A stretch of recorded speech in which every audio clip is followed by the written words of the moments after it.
아주 오랜 시간 동안 수세기에 걸쳐 기록된 고대의 약속들이 있었어요.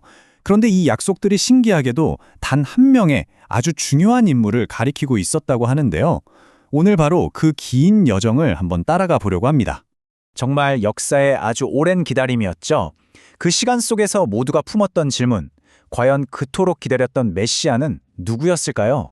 자, 그럼 첫 번째 장부터 시작해 볼까요?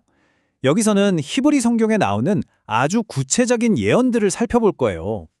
이 예언들을 통해서 메시아에 대한 기대감이 어떻게 만들어졌는지 그 기초부터 한번 다져보겠습니다. 사실 모든 것의 시작점은 바로 다윗 왕에게 주어진 약속이었어요.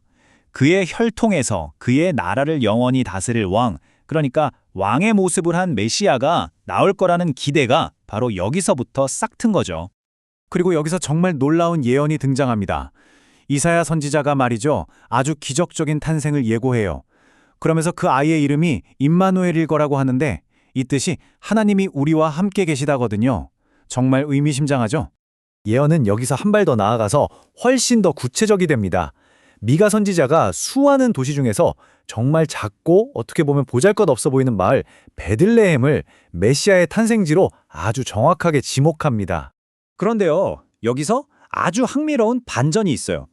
이사야 53장을 보면 우리가 생각했던 그런 영광스러운 왕이 아니라 오히려 고난을 통해 사람들을 구원할 종의 모습을 그리고 있거든요. 이 두 가지, 어떻게 보면 서로 완전히 다른 이미지가 과연 어떻게 하나로 합쳐질 수 있었을까요? 자, 이제 고대 문서의 세계에서 잠시 벗어나서요. 그 예언들이 실제 역사 속에서 어떻게 정말 누구도 예상하지 못했던 비천한 모습으로 나타났는지 그 생생한 현장으로 한번 들어가 보겠습니다. 이 모든 이야기는 나사렛이라는 작은 마을의 한 젊은 여성 마리아에게 천사가 나타나는 장면으로 시작됩니다. 천사는 그녀가 낳을 아기가 바로 그 옛날 다윗에게 약속되었던 바로 그 후계자라는 사실을 아주 분명하게 알려주죠. 하지만요, 그 위대한 왕이 태어난 곳은 화려한 궁전이 아니었습니다. 정말 지극히 평범하고 어쩌면 초라하게까지 한 마구간이었죠. 바로 이 극적인 대비가 이 이야기의 핵심이라고 할 수 있어요. 그리고 그의 탄생을 처음으로 목격한 사람들도 참 흥미로워요. 당시 가장 평범한 유대인들을 대표하는 목자들과 아주 먼 이방 세계를 대표하는 동방의 박사들이었거든요. 이건 처음부터 그의 메시지가 특정 민족만을 위한 게 아니라는 걸 보여주는 셈이죠. 자, 다음으로 넘어가서 예언의 시대와 메시아가 공식적으로 등장하는 그 사이를 이어주는 아주 중요한 다리 역할을 한 인물이 있습니다. 바로 세례 요한인데요. 이 사람을 한번 만나보겠습니다. 세례 요한은요, 갑자기 광야에 나타나서 회개를 선포하기 시작했어요. 그의 메시지는 사람들의 마음을 준비시켜서 곧 나타날 메시아를 맞이하게 하는 거였죠. 그는 스스로를 광야에서 외치는 자의 소리라고 불렀습니다. 하지만 권력을 가진 사람에게 쓴소리를 하는 길은 언제나 위험하죠. 그의 아주 강직하고 타협 없는 메시지는 결국 당시 분봉왕 헤롯의 분모를 샀고 안타깝게도 순교로 이어지게 됩니다. 자, 이제 이야기의 클라이맥스로 한번 넘어가 볼까요? 바로 예수의 사명이 앞으로 어떤 성격의 것이 될지를 결정짓게 될 공적인 인정과 사적인 시험의 순간입니다. 요단강에서 세례를 받던 바로 그 순간 정말 극적인 사건이 벌어집니다. 하늘에서 음성이 들리고 성령이 임하면서 그가 바로 약속된 인물이라는 것이 만천하에 공개적으로 선포된 거죠.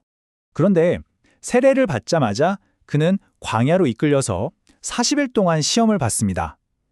여기서 아주 흥미로운 신학적인 비교가 나타나는데요.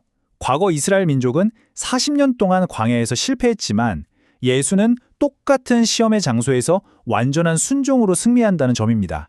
이렇게 혹독하고 또 철저히 고립된 환경에서 그는 자신의 사명이 무엇인지 그 본질을 정의해야만 하는 세 가지 선택의 기로에 서게 됩니다. 바로 이 세 가지 유혹이 결정적인 지점이에요.